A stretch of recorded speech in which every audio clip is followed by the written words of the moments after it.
Good evening. A teenager has been shot dead in Birmingham in what the police are calling a shocking murder. The 18-year-old was killed in the Ladywood area of the city last night. One of his relatives has been appealing for witnesses to come forward, paying tribute to the victim's beautiful smile. A man's been arrested. Bob Hockenhull reports. Kenichi Phillips, an 18-year-old man shot dead in a car just yards from people's homes. He'd come to this street in Ladywood in a black Seat Leon yesterday evening, just as it was going dark. I was in the kitchen doing some cleaning and I just heard the shooting. I think it was 3 or 4 shots. On social media, the victim's great uncle wrote, still coming to terms that his beautiful smile will only be a memory. A former teacher also paid tribute. I was his sports instructor. Loved his basketball, him and his brother. Loved his basketball. Cheeky, comedian. And what more can I say?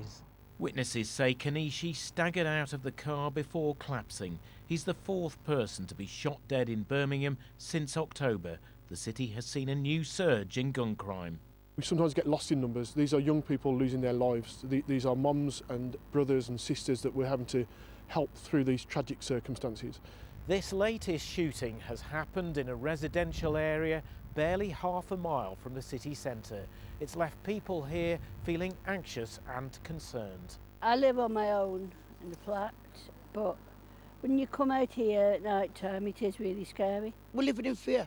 After 6 o'clock you stay indoors, don't you, because you don't know what's going to happen. The message that we're putting out is no to guns and knives and yes to life. Unfortunately, there is a family grieving for their 18-year-old son today, which is an absolute tragedy.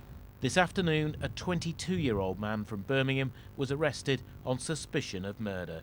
Bob Hockenhull, BBC Midlands Today, Ladywood.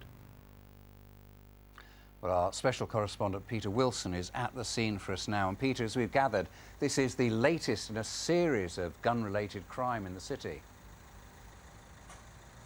That's right, hence the shock that we've seen from the police. They say what happened here is totally unacceptable, and we've seen 4 separate, different gun-related murders since October. Some 20 people have been injured in shootings, countless discharges of weapons. And only 2 days ago, I was at the council house when community leaders got together. That they were part of a task force that's been asked to come up with a strategy in order to look at the underlying causes of gun crime in the city.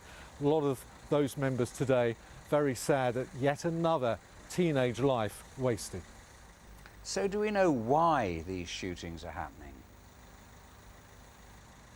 We don't know the full facts of this particular case.